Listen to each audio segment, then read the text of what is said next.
श्री शिवाय नमस्तुभ्यम हर हर महादेव। जय शिव शंभू।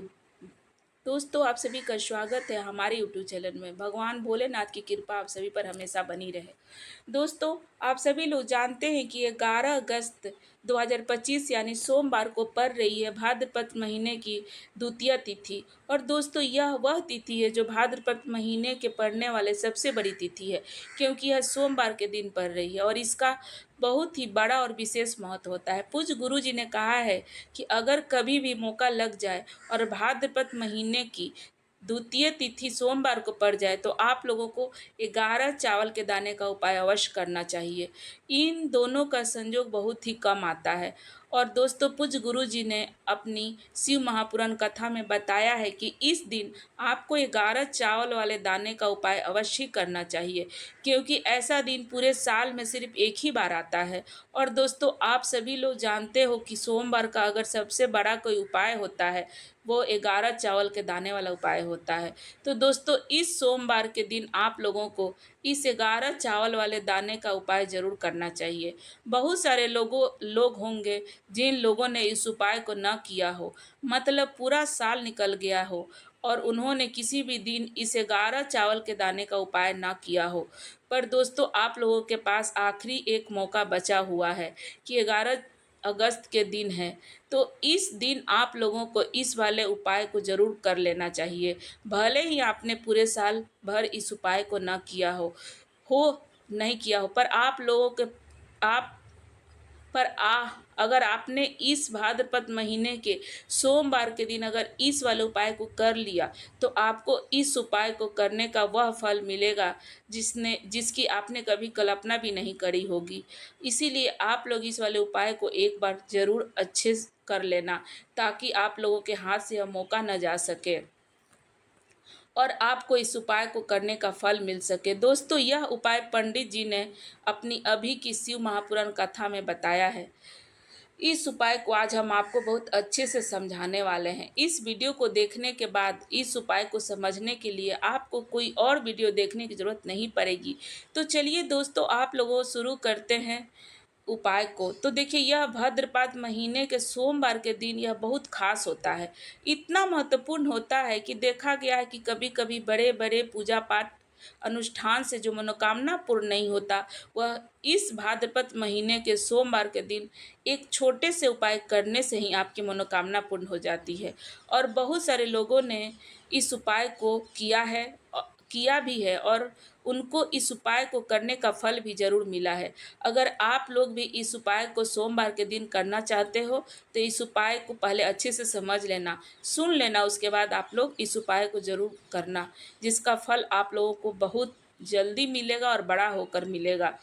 तो और चाहे आपके लाइफ में कितनी भी प्रकार की दुख और समस्या क्यों न चली आ रही हो, आपको उसका कारण भी पता लगाना नहीं पड़ेगा। यह समस्या किस कारण से चल रही है, इसका कुछ भी कारण हो सकता है, जैसे पितृदोष हो सकता है या किसी भी तरह का मंगल दोष भी हो सकता है। तो इन दिन आप लोगों को यह वाला उपाय कर लेना है। यह एक ऐसा उपाय है जिस उपाय को अगर किसी विशेष दिन पर किया जाए तो भाई उस विशेष दिन का जो फल होता है ना, हमें मिलता ही मिलता है। और हमें उस दिन पर इस उपाय को किया है तो हमें उससे भी बड़ा फल मिलता है और बहुत जल्दी मिलता है, क्योंकि आपने इस उपाय को बहुत ही बड़े और विशेष दिन पर किया है।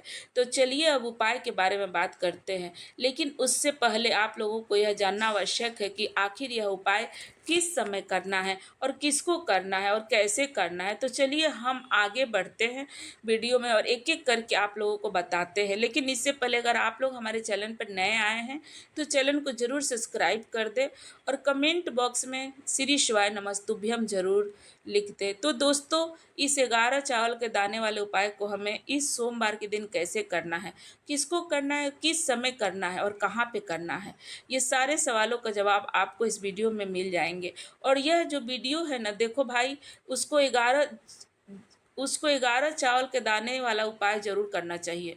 जो लोग इस वीडियो को देख रहे हैं ना, तो उनको 11 के चावल के दाने ज़रूर उपाय करना चाहिए, क्योंकि इस दिन का एक चावल के दाना के भी बहुत बड़ा विशेष महत्व होता है। और जब बात आ जाए 11 चावल के दाने की, तो यह सोने पर सुहागे वाली बात हो जाती है और यह एक बड़ा ही बड़ा उपाय हो जाता है। सोमवार द्वितीय तिथि को द्वितीय द्वितीय तिथि का, तो अब देखो दोस्तों, इस 11 चावल के दाने वाले उपाय को आखिर करना किसको है? सबसे पहले हम लोग यह बात जान लेते हैं। तो घर की जो भी माताएं बहनें हैं, जो भी इस घर उपाय में करना चाहती हैं, जो घर, तो दोस्तों घर के जो भी माताएं बहनें अपने घर के लिए अच्छा सोचती है, तो इस उपाय को कोई भी माताएं बहनें कर सकती है। अगर माताएं बहनें नहीं करें, तो घर के कोई भी सदस्य अपनी मनोकामना के लिए इस उपाय को कर सकता है। इसमें कोई दिक्कत वाली बात नहीं है। कोई भी घर का हर एक सदस्य अपनी मनोकामनाओं को लेकर इस उपाय को कर सकता है। इसमें कोई दिक्कत की बात नहीं है। चाहे वो पुरुष हो या बच्चा हो या कोई भी क्यों ना हो। तो आपको बहुत सारे लोग के मन में ये प्रश्न आता है कि इस उपाय को आखिर करना कहाँ है? देखिए दोस्तों, इस उपाय को शिव जी के मंदिर में जाकर करना है। बहुत सारे लोग कहते हैं कि इस उपाय को कहाँ करना है, तो इस उपाय को शिव जी के मंदिर में ही जाकर करना पड़ेगा। तो दोस्तों, जो अगला प्रश्न आता है तो वह आता है कि इसको किस समय करना है। तो देखिए दोस्तों, सुबह का समय भी हम लोग कर सकते हैं और इसको प्रदोष काल में शाम के समय भी इस उपाय को कर सकते हैं। इसमें कोई दिक्कत वाली बात नहीं है। अब जैसे 11 चावल वाले दाने का उपाय को हमको करना है, तो हम आपको यह बात यही कहेंगे कि इस उपाय को आप सुबह के समय करोगे तो वो सबसे बेहतर होगा, क्योंकि जब आप सुबह में करोगे तो नहा धोवा कर आप जाओगे, तो इस उपाय के साथ आप 1 लोटा जल भी ले जाओगे और पूजा का सामग्री भी ले जाओगे और भोलेनाथ पर पूजा का पहले सामग्री चढ़ाओगे, फिर इस उपाय को करोगे। तो इस उपाय का फल बहुत जल्द मिलेगा और भोलेनाथ आप पे प्रसन्न भी होंगे। बाकी अगर आप लोग प्रदोष काल के समय करना चाहते हो तो भी अच्छा होगा, इसमें कोई भी दिक्कत वाली बात नहीं है।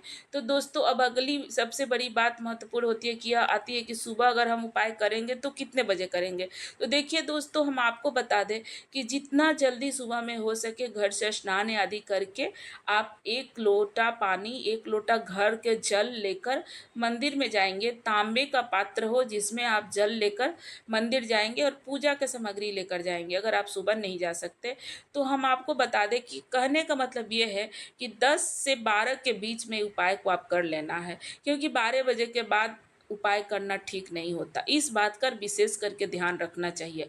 अगर आप शाम के समय प्रदोष काल में कर रहे हैं तो दोस्तों, आपको विशेष रूप से ध्यान देना होगा कि शाम का समय होता है 6 से 7 के बीच में, लेकिन अभी दिन थोड़ा बड़ा हो रहा है, तो आप 6 से लेकर 8 के बीच में उस उपाय को शाम के समय कर सकते हैं। इसमें कोई दिक्कत वाली बात नहीं है। इस उपाय को करने के लिए आप शाम के समय भी कर सकते हैं, उसमें कोई भी दिक्कत की बात नहीं। अब सबसे बड़ी बात आती है कि 11 चावल के दाने को हमें लेना कहाँ से है। तो दोस्तों, इस उपाय को करने के लिए और क्या क्या कुछ सामग्री लेनी है, तो मंदिर तो आपको देखो, सबसे पहली बात है कि जब भी आप मंदिर जाओगे तो सिर्फ उपाय करोगे तो भगवान को तो लगेगा कि अपने स्वार्थ के लिए आया है।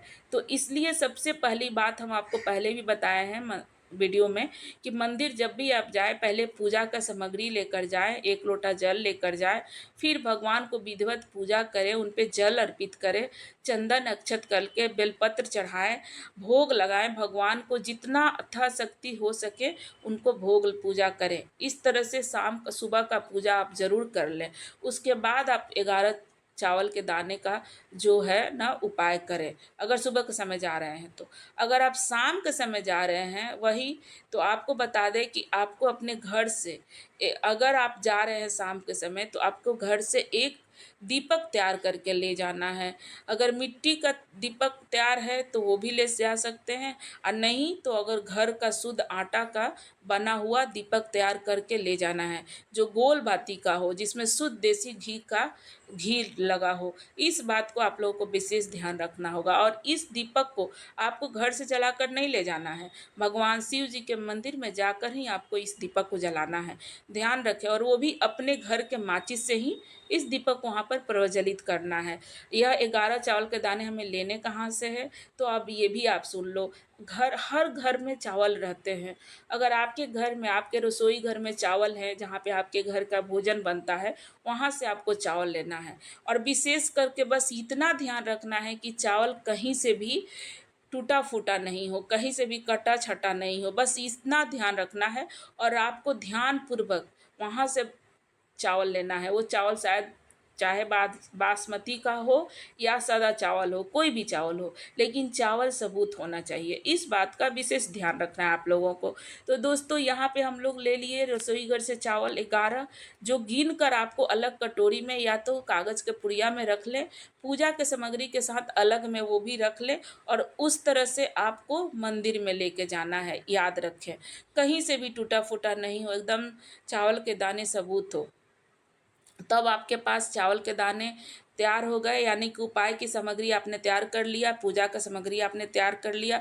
सुबह अगर आप जाते हैं तो वहाँ भगवान भोलेनाथ पर जल चढ़ाते हैं, पूजा का सामग्री जो लेकर गए हैं उनको तैयार करके आप वहाँ पर वो चढ़ाते हैं। उसके बाद आप वहाँ पर उपाय करेंगे। अगर शाम के समय जा रहे हो तो भाई आप जो दीपक है उसे तैयार कर लेना है, और उस उपाय को करते समय शुद्धता का विशेष ध्यान रखना है। देखो, सुबह के समय तो सब लोग स्नान करते हैं, स्नान आदि करके ही मंदिर जाते हैं या कहीं भी, लेकिन शाम के समय बहुत सारे लोग स्नान नहीं करते, तो भी कोई दिक्कत की बात नहीं है, लेकिन शुद्धता रखना है, कपड़ा चेंज कर लेना है और तब जाके मंदिर जाना है, क्योंकि मंदिर एक बहुत ही अत्यंत पवित्र जगह होता है। तो इसलिए वहाँ पे दोस्तों शुद्धता का बहुत ही ध्यान रखा जाता है।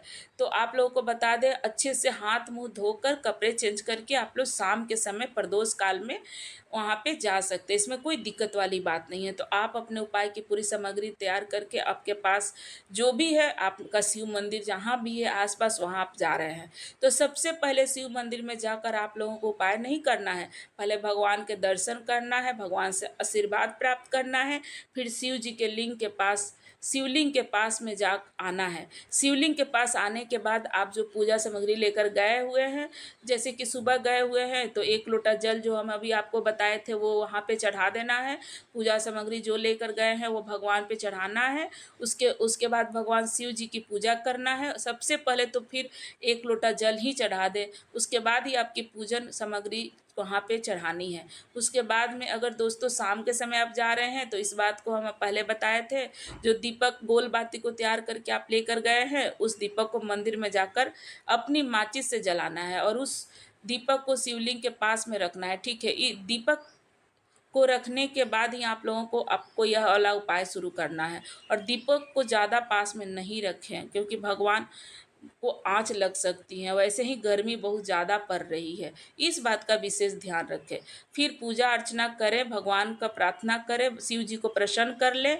उसके बाद वहीं पर शिवलिंग के पास में बैठकर आप आस-पास कहीं भी जगह मिले वहाँ पे बैठ जाएँ, और उसके बाद आप 11 चावल वाले दाने का उपाय कर सकते हैं। वहाँ पे 11 चावल के दाने निकाल लें, रख लें, क्योंकि अब यह वाला उपाय आपको वहाँ पे करना है। आप उपाय की पूरी तैयारी कर रहे हैं और आप उपाय करने जा रहे हैं, इस बात का ध्यान रखें। तो इस तरह से पूजा अर्चना करके आप उपाय शुरू कर लेते हैं, तो उपाय का फल आपको बहुत जल्दी मिलता है, बहुत बड़ा होकर मिलता है। जब भगवान का पूजा करने के बाद, पूजा को भगवान को खुश करने के बाद, उनको पूजा सामग्री समर्पित करने के बाद, जल चढ़ाने के बाद, दीपक जलाने के बाद आप उपाय करेंगे तो उपाय का फल बड़ा होकर मिलता है, और इस तरह से उपाय आपको जल्दी फलदायक होता है, इस बात का विशेष ध्यान रखें। उसके बाद आपको क्या करना है, अब आप विशेष रूप से वहाँ पर इस बात का ध्यान रखें कि सारा करने के बाद, भगवान को खुश करने के बाद, वहाँ पे थोड़ी से आसपास कहीं भी जगह मिले वहाँ बैठ जाए। बैठने के बाद आपको करना क्या है कि सीधे हाथ की हथेली का प्रयोग करना है, और आप लोगों को इस वाले उपाय को करना है। आपने अभी जो भी अपने कागज़ में, पुड़िया में जो रखे हुए हैं कटोरी में चावल, उसको वहाँ पे निकाल के रख लेना है। उसके बाद में दोस्तों अब आपको क्या करना है कि शिवलिंग के आपके सामने होगी, तो वहाँ पर 11 चावल के दाने एक-एक करके आपको शिव जी के शिवलिंग के ऊपर चढ़ाना है, और वहाँ पे चढ़ाना है शिवलिंग के ऊपर, और चढ़ाते समय कहना है आपको, श्री शिवाय नमस्तुभ्यम, इस तरह से आपको ज़रूर बोलना है। और एक अपने हाथ के हथेली से जो शिवलिंग के ऊपर चढ़ाना है, भले ही वो उसके बाद जलधारी पर गिर जाए या आसपास कहीं भी गिर जाए, कोई दिक्कत की बात नहीं है, लेकिन आप लोगों को चढ़ाना है शिवलिंग के ऊपर ही।